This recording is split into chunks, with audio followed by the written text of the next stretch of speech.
Hello friends, welcome back to GK HK YouTube channel. તો આજે આપણે આ વિડીયોમાં પંચાયતી રાજ વિશેના કેટલાક ટોપિકના પ્રશ્નો જોવાના છીએ। તો આ વિડીયોમાં અંત સુધી બની રહેશો। ટોપિક છે બ્રિટિશ ભારત। બ્રિટિશ કાળ દરમિયાન ભારતમાં સૌપ્રથમ મ્યુનિસિપલ કોર્પોરેશનની સ્થાપના કયા શહેરમાં કરવામાં આવી હતી? મદ્રાસમાં 1687માં। કલેક્ટર પદની શરૂઆત કયા ગવર્નર જનરલ દ્વારા કરવામાં આવી હતી? Warren Hastings. ભારતમાં સૌપ્રથમ વસ્તી ગણતરીનો પ્રવાસ કોના દ્વારા કરાયો હતો?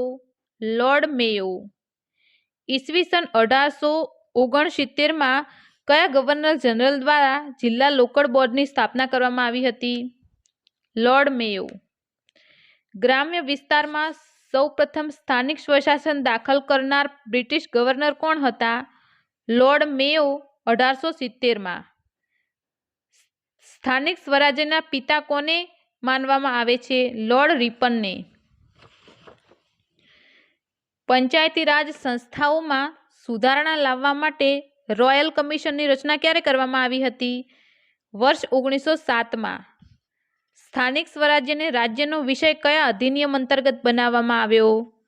ભારત સરકાર અધિનિયમ 1919। કયા સુધારા અંતર્ગત પાટીલનું પદ અસ્તિત્વમાં આવ્યું?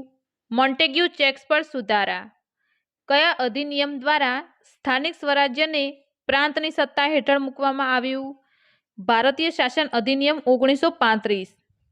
ગ્રામ પંચાયતને નાના પ્રજાસત્તાકના એકમ તરીકે કોણે ઓળખાવી હતી? Sir Charles મેટકાફ।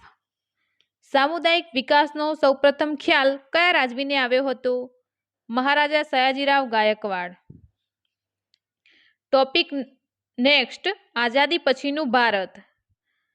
ભારત પ્રાચીન સમયથી એક પ્રજાસત્તાક દેશ રહ્યો છે અને તેના મૂળમાં પંચાયતો છે। આ વિધાન કોનું છે? મહાત્મા ગાંધીજી। ગ્રામ સ્વરાજ શબ્દ કોણે આપ્યો હતો? ગાંધીજી। લોકશાહી વિકેન્દ્રીકરણ શબ્દ કોણે આપ્યો? બળવંતરાય મહેતા। લોકશાહી વિકેન્દ્રીકરણને બદલે પંચાયતી રાજ શબ્દ કોણે આપ્યો? પંડિત જવાહરલાલ નહેરુ।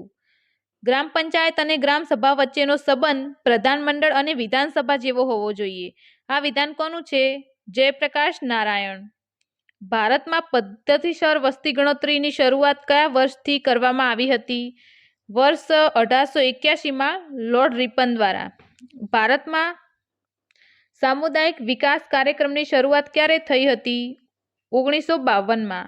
ઈસવીસન 1954માં પંચાયતો માટે પંચમુખી અભિગમ કોણે રજૂ કર્યો હતો? વિનોબા ભાવે। ભારતમાં સૌપ્રથમ પંચાયતી રાજની વ્યવસ્થા ક્યાં અને ક્યારે શરૂ થઈ?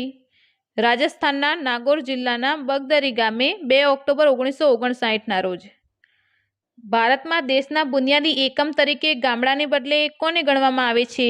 નાગરિકને। બંધારણમાં ગ્રામ પંચાયતોની જોગવાઈ કોના સૂચનથી થઈ? ગાંધીજીના। પાવર ટુ પીપલ સૂત્ર કોણે આપ્યું? રાજીવ ગાંધી। સંપૂર્ણ રાજ્ય સ્તરે ત્રિસ્તરીય પંચાયતી રાજનો અમલ કરનાર સૌપ્રથમ રાજ્ય કયું? આંધ્રપ્રદેશ। ભારતીય પંચાયતી રાજનું ઉદ્ઘાટન કોના દ્વારા કરવામાં આવ્યું હતું? જવાહરલાલ નહેરુ। સ્થાનિક સ્વરાજ્યની સંસ્થાઓમાં ગ્રામ્ય સ્તર પરની પંચાયત વ્યવસ્થામાં કોનો સમાવેશ થાય છે? ગ્રામ પંચાયત, તાલુકા પંચાયત અને જિલ્લા પંચાયત। સ્થાનિક સ્વરાજ્યની સંસ્થાઓમાં શહેરી વિસ્તારની પંચાયત વ્યવસ્થામાં કોનો સમાવેશ થાય છે? નગર પંચાયત, નગરપાલિકા અને મહાનગરપાલિકા। પંચાયતી રાજનો હવાલો સંભાળનાર કેન્દ્રના પ્રથમ મંત્રી કોણ હતા? મણિશંકર અય્યર। પંચાયતી રાજ મંત્રીઓનું પ્રથમ ગોળમેજી સંમેલન ક્યાં અને ક્યારે યોજાયું? 24-25 જુલાઈ 2004 કલકત્તા। કેટલામાં બંધારણીય સુધારા દ્વારા 55% સ્ત્રી અનામત બિલ લોકસભામાં પસાર થયું? 108માં બંધારણીય સુધારા દ્વારા। દેશમાં મહિલાઓને સ્થાનિક સ્વરાજ્યની સંસ્થાઓમાં 50% અનામત આપવાવાળું દેશનું પ્રથમ રાજ્ય કયું બન્યું? બિહાર। બંધારણમાં રાજ્યનીતિના માર્ગદર્શક સિદ્ધાંતોમાં રાજ્યોમાં ગ્રામ પંચાયતોની રચના થાય તેવો આદર્શ કોણે આપ્યો? હતો ગાંધીજીએ. ભારતના બંધારણમાં પંચાયતનો ઉલ્લેખ બંધારણના આરંભથી શામાં કરવામાં આવ્યો હતો? રાજનીતિના માર્ગદર્શક સિદ્ધાંતો.